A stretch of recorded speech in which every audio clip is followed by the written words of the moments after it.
सत्संगत जी प्यार से कहना, धन निरंकार जी। आशा करता हूँ सत्संगत जी निरंकार प्रभु की कृपा से आप सभी अच्छे होंगे, स्वस्थ होंगे। सत्संगत जी आप जी के चरणों में बहुत ही सुंदर कहानी विचार जिसका विषय है शिवपुर की अद्भुत कहानी। तो आइए सत्संगत जी जानते हैं। सत्संगत जी उत्तर प्रदेश के एक छोटे से गांव शिवपुर में रहने वाली सुमित्रा देवी की पहचान एक नेक दिल परिश्रमी और श्रद्धालु महिला के रूप में थी। उम्र उसकी लगभग 55 वर्ष की थी। चेहरे पर झुर्रियां लेकिन आंखों में ऐसा विश्वास जैसे कोई भक्त निरंकार के दरबार में बैठा हो। सत्संगत जी पति रामेश्वर जी की मृत्यु को 8 साल हो चुके थे। 3 बेटों की मां सुमित्रा ने अपने जीवन को सेवा, संगत और सच्चाई में बांध रखा था। वह अक्सर कहती थी कि हम तो निमित्त है, जो हो रहा है प्रभु की रजा में हो रहा। गांव में निरंकारी सत्संग के आयोजन में उनकी अग्रणी भूमिका रहती।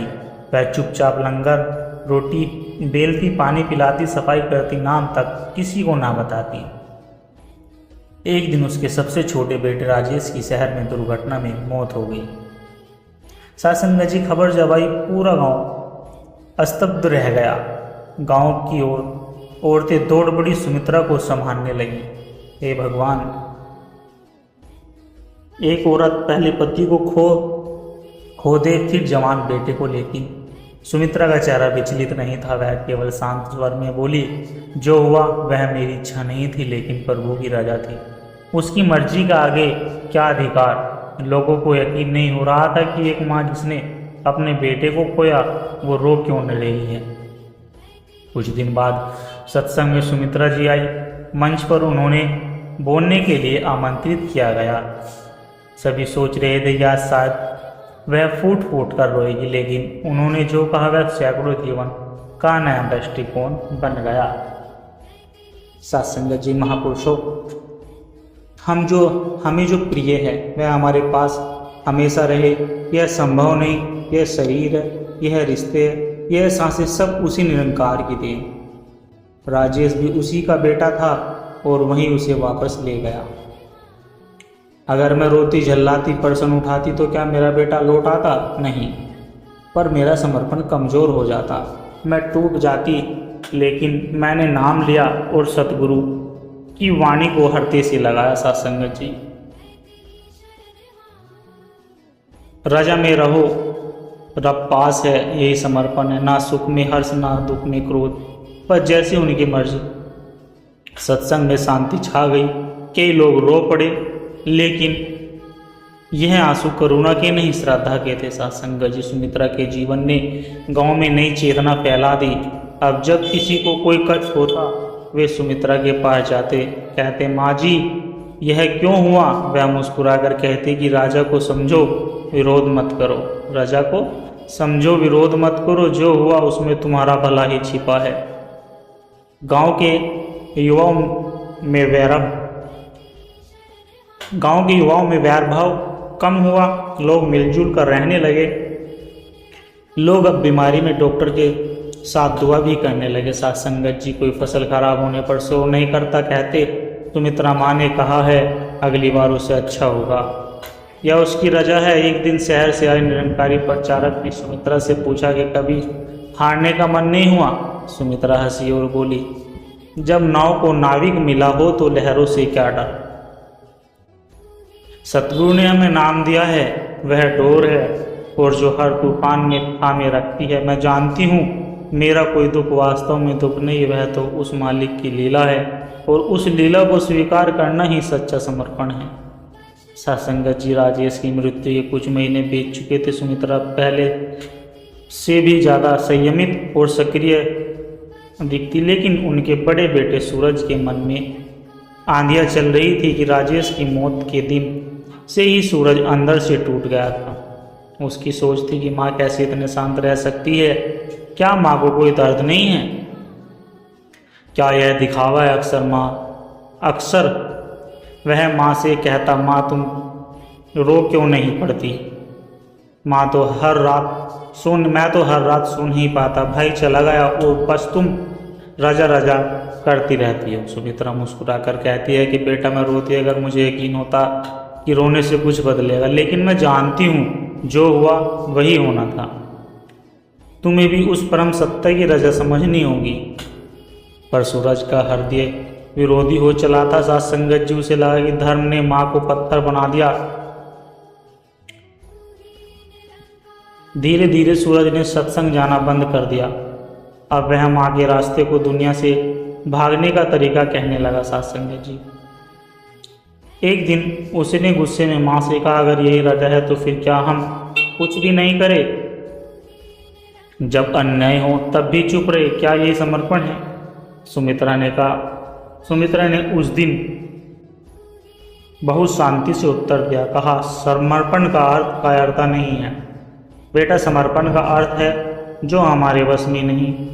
उस पर रोने की बजाय उसे स्वीकार कर, उसमें प्रभु की लीला देखना। तू प्रयास कर, संघर्ष कर, पर फल की अपेक्षा छोड़ दे। वही तो गीता कहती है, कर्म कर फल की चिंता मत कर, यही तो रजा है। सासंगत जी सूरज चुप हो गया, पर भीतर उसकी उलझने अभी भी थी। उसी साल गांव में भारी बाढ़ आ गई, कई घर बह गए, फसलें बर्बाद हो गई, कई लोग शहर चले गए, कुछ टूट गई। सुमित्रा गांव में डटी रही। सासंगत जी इन्होंने भंडारे शुरू किए, लोगों के लिए घर खोले। उनकी झोंपड़ियों में 3 परिवार रहने लगे। लोग बोले माँ जी आपको भी तो नुकसान हुआ है। वह बोली अगर मेरी रोटी से कोई भूखा नहीं सोता तो वह मेरी कमाई है। यह सब तो माया है, आई है और चली गई। उनका समर्पण अब पूरे गांव को एकजुट करने लगा था। सासंगत जी लोग कहने लगे थे कि जिसने अपना बेटा खोकर भी रजा समझ ली वह उसका बाढ़ क्या बिगाड़ेगी। सासंगत जी एक रात सूरज चुपचाप माँ के पास आया। उसने कहा माँ मैंने सब देखा, अपने राजेश को खोया, फिर बाढ़ में सब खो दिया, पर आप कभी नहीं हारी। आज मैं समझा आपकी शक्ति कहीं बाहर से नहीं भीतर से ही आती है। सुमित्रा की आंखों में पहली बार पानी छलका, लेकिन अब अश्रु दुख के नहीं शांति के थे। सासंगत जी वह बोली आज तूने रजा को समझा बेटा, यही समर्पण है। जब भीतर का तूफान शांत हो जाएगा। सूरज ने उसी रात पे फिर सत्संग में आना शुरू कर दिया। सासंगत जी जब वह अपनी दुकान में भजन चलाने लगा और माँ ने दिखाया कि प्रभु की मर्जी को अपनाना कमजोरी नहीं, आत्मा की सबसे बड़ी ताकत है। कुछ ही महीनों में गांव में बदलाव दिखने लगा। लोग अब शिकायत कम स्वीकार ज़्यादा करने लगे। सासंगत जी युवाओं में सहनशीलता बढ़ी। सासंगत जी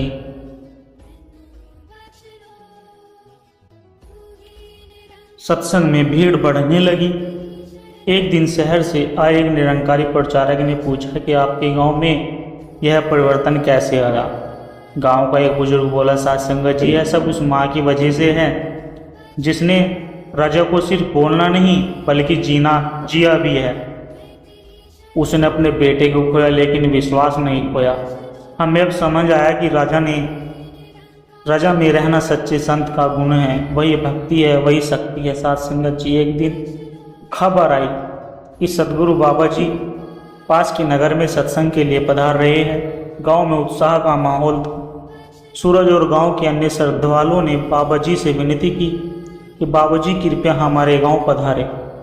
हमारे बीच एक ऐसी माँ है जिन्होंने रजा को जी कर दिखाया। बाबा जी मुस्कुराए। जहाँ समर्पण होता है वहाँ हमें बुलाना नहीं पड़ता। सत्संगत जी वहाँ हमारा मन स्वयं खींचा चला जाता है। अगले ही दिन सदगुरु गांव शिवपुर आए। गांव के चौपाल में सत्संग हुआ। सैकड़ों लोग एकत्रित हुए।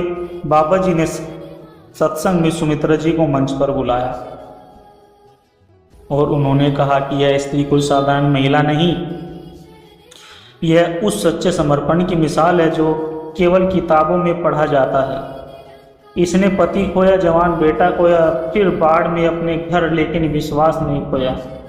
जो मिला रजा से मिला, जो गया रजा में गया। यही ज्ञान है, यही नाम है, यही मुक्ति है। वहाँ एक वहाँ पर एकत्रित सभी लोगों की आंखें नम थी। सत्संग जी लेकिन हृदय में आनंद और शांति। सतगुरु के जाने के बाद गांव में एक लंगर हुआ जो महीनों तक चला। गांव वालों ने तय किया कि हर माह एक सामूहिक सेवा दिवस रखा जाएगा, कोई भूखा न सोए, इसके लिए सुमित्रा अन्न सेवा केंद्र की स्थापना की गई। सत्संग जी गांव का स्कूल अब बच्चों को आध्यात्मिक शिक्षा भी देगा। समर्पण सेवा और नाम की। कुछ वर्षों बाद एक सुबह सुमित्रा देवी ने अपनी अंतिम सांस ली, लेकिन जाते जाते उन्होंने अपने पोते के कान में बस इतना कहा कि बेटा, जब सब कुछ भी समझ ना आए तो बस यह याद रखना, जो हो रहा है वैसे ही हो रहा है, क्योंकि वही उस निरंकार की रजा है। सत्संग जी इस विचार ने हमें यह सिखाया कि समर्पण केवल शब्दों से नहीं, व्यवहार से आता है। रजा को स्वीकार करना आसान नहीं, पर वही आत्मा को मुक्त कराता है। सत्संग जी सच्चे भक्त की पहचान विपत्ति में होती है, जब वह प्रभु से नाराज नहीं होता और न ही शिकायत करता। जब एक मनुष्य समर्पण से जीता है तो उसका प्रभाव पूरे समाज को बदल देता है। सत्संग जी रजा में रहना ही सच्चा समर्पण है, क्योंकि रजा में विरोध नहीं, विश्वास है। रजा में रोना नहीं, संतोष है। और रजा में खुद को खोकर उसी निरंकार को पा लेना, यही भक्ति की प्रकाष्ठा है। सत्संग जी एक छोटे से गांव में एक युवा लड़का सत्संग जी एक छोटे से गांव में एक युवा लड़का अपने माता पिता के साथ रहता था।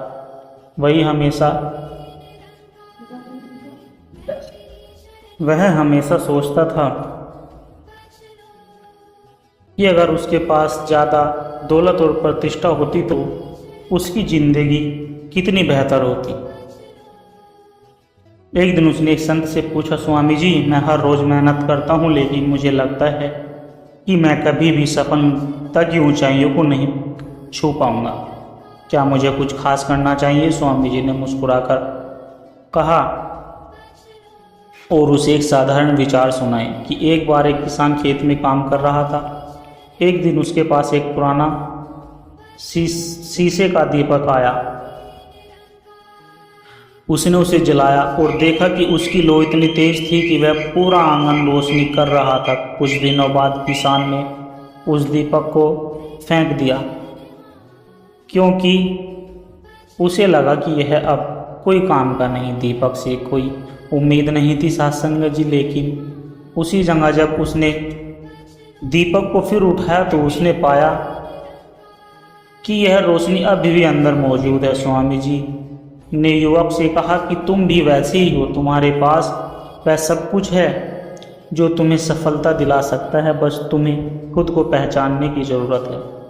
तुम्हारा असली बल तुम्हारी मेहनत, ईमानदारी और विश्वास में है, न कि बाहरी दिखावे में। सत्संग जी जैसे उस दीपक की लो हमेशा अंदर थी, वैसे ही तुम्हारी ताकत भी वह तुम्हारे भीतर है। एक गांव में एक साधु बाबा रहते थे। सत्संग जी पास बहुत सारे लोग आते थे, लेकिन एक दिन एक युवक ने उनके पास आकर बोला, बाबा, मुझे बहुत दर्द हो रहा है। जीवन के हर संघर्ष और रोशनी, जीवन में हर वक्त संघर्ष और परेशानी है, मैं क्या करूं? साधु बाबा मुस्कुराए और उनके पास अपने पास बिठाकर एक कहानी सुनाने लगी कि एक बार एक शिकारी जंगल में शिकार के लिए गया। रास्ते में उसे एक घायल पक्षी मिला। वह पक्षी उसकी तरफ बढ़ते हुए बोला, तुम मुझे अपने जाल में फंसाना चाहते हो, लेकिन मैं जानता हूँ कि तुम मुझे मारोगे। फिर भी मेरे पास एक अनुरोध है, क्या तुम मेरे मौत से पहले एक बार मेरी ज़िंदगी को देख सकते हो? सत्संग जी शिकारी ने पक्षी को देखा और उसकी आंखों में गहरी शांति देखी। शिकारी ने सोचा, यह पक्षी तो मरने से पहले ही शांत है, मैं क्यों नहीं उसकी तरह शांत रहूं? उसने पक्षी को ना ही मारा और वापस जंगल में चला गया। सत्संग जी साधु बाबा ने युग से कहा, देखो, जीवन भी उसी शिकारी की तरह है। हम सब अपने रास्ते में आने वाली परेशानियों को शिकार की तरह देखते हैं, लेकिन क्या तुमने कभी सोचा है कि जैसे उस पक्षी ने अपनी मौत को स्वीकार कर शांति पाई, वैसे ही हम भी अपनी कठिनाइयों को स्वीकार कर शांति पा सकते हैं। वह कुछ पल के लिए चुप रहा, फिर उसने सिर झुका लिया। अब मैं समझ गया बाबा, मुझे अपनी परेशानियों को भाग्य के रूप में स्वीकार कर शांति से जीने की कोशिश करनी चाहिए। सत्संगत जी, बाबा जी मुस्कुराए और उन्होंने कहा कि यही असली ज्ञान है और यही असली शांति है। हमारे अंदर और हमारे बाहर निरंकार के साथ हमारा जुड़ाव एकदम सरल है। जैसे शुद्ध हवा का एक एहसास, आपको इसे महसूस करने के लिए ज़्यादा कुछ नहीं करना पड़ता होता है, सिर्फ अपने मन की चुप्पी को सुनना होता है। सत्संगत जी, जब हम खुद को और अपनी असलियत को समझते हैं तब हमें भी यही समझ में आता है कि शांति और तुलना हमेशा हमारे भीतर होता है। निरंकार उसी शांति और संतुलन का स्वरूप है जो हमेशा हमारे साथ होता है। सत्संगत जी, बस हमें इसे महसूस करना होता है। जैसे कोई दरवाज़ा हो उसे हम खुद खोल सकते हैं, लेकिन इसके लिए हमें खुद को पूरी तरह से समझना और अनदेखी शक्तियों से जुड़ने की ज़रूरत होती है। सत्संग जी, जो हर जगह मौजूद है, हमारे अंदर और हमारे बाहर, निरंकार के साथ हमारा जुड़ाव एकदम सरल है। जैसे शुद्ध हवा का एहसास, आपको इसे ऐसे महसूस कराने के लिए ज़्यादा कुछ नहीं करना होता। सत्संग जी, सिर्फ अपने मन की चुप्पी को सुनना होता है। हमारी ज़िंदगी में बहुत बार ऐसा होता है कि हम अपने भीतर खो जाते हैं। सत्संग जैसे एक नदी जिसे अपनी राह खोजने में कठिनाई होती है, लेकिन जब हमें एहसास होता है कि हमारी राह भीतर से ही शुरू होती है तो सारी उलझनें खुद ब खुद सुलझने लगती है। सत्संग जी, निरंकार वह अदृश्य शक्ति है जो हमारे अस्तित्व के हर पहलू में समाई हुई है, जब हम सोचते हैं कि हमें बाहर से कोई शक्ति चाहिए तो हम असल में अपनी असली ताकत को नज़रअंदाज कर रहे होते हैं। सत्संग जी, एक दिन एक व्यक्ति गुरु के पास आया और बोला, गुरुदेव, मुझे शांति चाहिए लेकिन मैं समझ नहीं पा रहा हूँ कि कहाँ से शुरू करूँ। गुरु मुस्कुराए और बोले, क्या तुम मुझे एक दिन के लिए अपनी आंखें बंद करके चलने की आज्ञा दोगे? युवक हैरान होकर बोला, कैसे चल सकता हूँ बिना देखे? गुरुदेव ने कहा, तुम अपनी आंखें बंद कर लो और मैं तुम्हें रास्ता दिखाऊंगा। युवक ने अपनी आंखें बंद की और गुरु के पीछे पीछे चलने लगा। सत्संगत जी, कुछ समय बाद उसने सुना, रुक जाओ। उसने आंखें खोली तो पाया कि वह वही जगह थी जहां से उसने शुरू किया था। गुरु मुस्कुराकर बोले, तुमने आंखें बंद करके क्या पाया? युवक बोला, कुछ नहीं गुरुदेव, केवल डर और असमंज का महसूस हुआ। गुरु ने कहा, तुम समझे नहीं, जो तुम बाहर देख रहे हो वही तुम्हारे भीतर है। सत्संग जी, निरंकार को ढूंढने की कोशिश करने के बजाय तुम उसे महसूस करो। वो तुम्हारे भीतर से हमेशा था। जैसे तुम बिना देखे नहीं चल सकते, वैसे ही तुम्हारी शांति भीतर है। सत्संग जी, बस उसे महसूस करना है। एक बार एक साधक अपने गुरु से बोला, सत्संग जी, गुरुदेव, मैं दिन रात ध्यान करता हूँ पर फिर भी मुझे शांति नहीं मिलती। मुझे लगता है कि भगवान मुझे छोड़ चुके हैं। गुरु मुस्कुराए और उसे एक खाली घड़ा दिखाया। यह घड़ा तुम देख रहे हो, इसमें पानी भरा हुआ नहीं है, तो क्या यह घड़ा कभी भी पानी नहीं रख सकता? साधक ने कहा, नहीं गुरुदेव, अगर इसमें पानी डाला जाए तो यह भर सकता है। गुरुदेव ने कहा, बिल्कुल, जैसे इस घड़े में पानी भरने के लिए इसे पहले खाली करना जरूरी है, वैसे ही तुम्हारे मन को भी शांति और प्रेम से भरने के लिए पहले तुम्हें अपने विचारों और इच्छाओं से खाली करना होगा। साधक को समझ में आया, जैसे बिना पानी रुकावट के घड़े में समाता है, वैसे ही निरंकार भी मेरे दिल में समा जाएगा। सत्संगत जी, जब मैं खुद को माफ़ करूँगा, गुरु ने शांत स्वर में कहा, यही है असली ध्यान और यही है असली साधना। सत्संगत जी, निरंकार से जुड़ने के लिए तुम्हें पहले खुद से जुड़ना होगा। जो कुछ भी आप दुनिया में देखना चाहते हुए पहले अपने भीतर महसूस करें। जो कभी न मिले वही पास होता है। निरंकार तो वही है जो हमारे पास होता है। सत्संगत जी, दूरियां सब खत्म हो जाती है जब हमें एहसास होता है। सत्संगत जी, कि वह हमारे साथ होता है।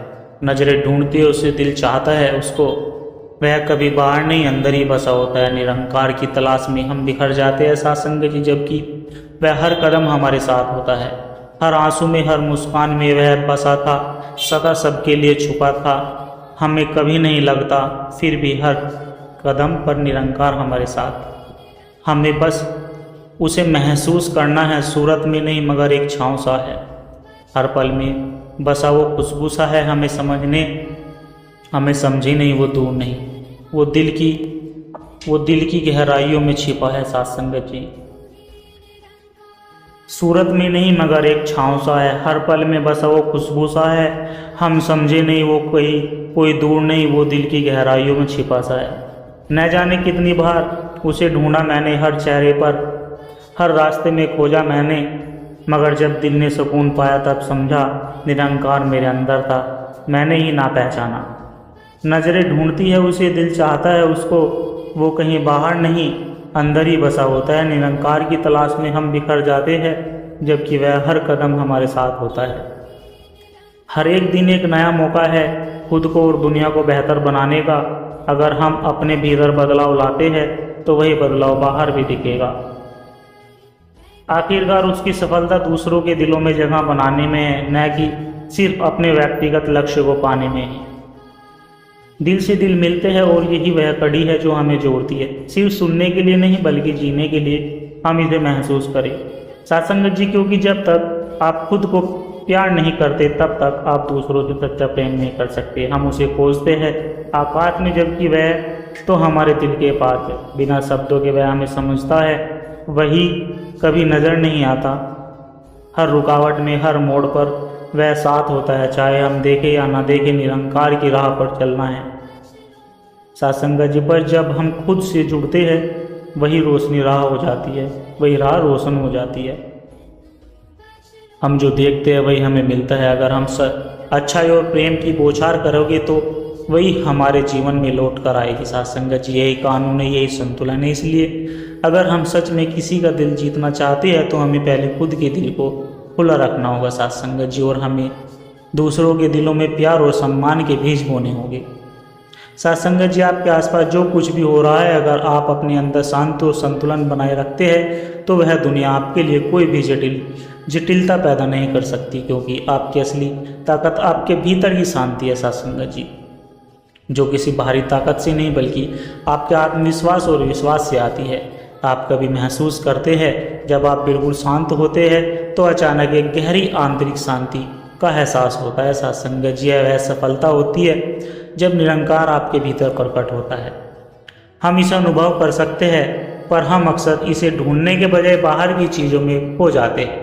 कभी सोचा है कि जिस तरह से आकाश में तारे हैं वैसे ही हमारे भीतर भी एक सितारा छुपा हुआ है जो निरंकार है, यह हमारे अंदर है। बस हमें उसे देखना और महसूस करना होता है सत्संगत जी। सूरत में नहीं मगर एक छाँव सा है, हर पल में बसा वो खुशबू सा है। हम समझे नहीं वो कोई दूर नहीं, वो दिल की गहराइयों में छिपा सा है। हर आंसू में, हर मुस्कान में बसा था, सदा सबके लिए छपा था। हमें कभी नहीं लगता, फिर भी हर कदम पर निरंकार हमारे साथ। हमें बस उसे महसूस करना है। न जाने कितनी बार उसे ढूंढा मैंने, हर चेहरे, हर रास्ते में खोजा मैंने, मगर जब दिल ने सुकून पाया तब समझा निरंकार मेरे अंदर था। मैं नहीं पहचान पाया। नज़रें ढूंढती है उसे, दिल चाहता है उसको, वह कहीं बाहर नहीं अंदर ही बसा होता है। निरंकार की तलाश में हम बिखर जाते हैं, जबकि वह हर कदम हमारे साथ होता है। जो भी ना मिले, जो कभी ना मिले वही पास होता है। निरंकार तो वही है जो हमारे पास होता है। दुनिया सब खत्म हो जाती है जब हमें एहसास होता है कि वह हमारे साथ होता है। सत्संगत जी दास के द्वारा कही गई कहानी विचार यदि आप जी को अच्छे लगे हो तो वीडियो को लाइक करें, शेयर करें और कमेंट बॉक्स में साथ संगत जी अपने विचार साझा जरूर करें। और दास को आशीर्वाद दें कि हर रोज आप जी के चरणों में ऐसे ही सुंदर सुंदर विचार लेकर आता रहूं। साथ संगत जी प्यार से कहना, धन निरंकार जी।